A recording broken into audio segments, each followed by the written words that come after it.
তোর প্রশ্নটা দেখি। এই নাও। কি তোর পুরো প্রশ্ন ফাঁকা কেন? তুই কি কিছু লিখতে পারিস নাকি? তোর প্রশ্নটা একটাও দাগ দেখছি না। তুই কি কিছু পারিস? সাদা খাতা জমা দিয়েছিস?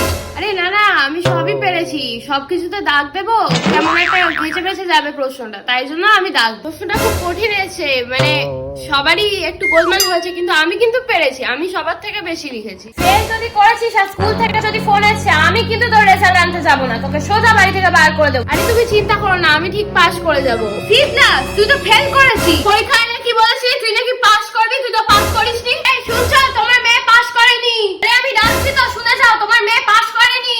তুই না বলেছিস তুই পাস করবি, এই তার নমুনা। স্কুল থেকে ফোন আসছে কেন বল? এই রেজাল্ট দেখার জন্য তোকে সারা বছর ধরে পড়াশোনা করিয়েছি, হ্যাঁ? মাইনে দিয়ে পড়াতে হয়। আরে তুমি বিশ্বাস করো, আমি তো ভালো করে সব লিখে, কোয়েশ্চেনটা টাফ ছিল, টিচারটাও স্ট্রিক্ট ছিল। পরের বার ভালো হবে। এবার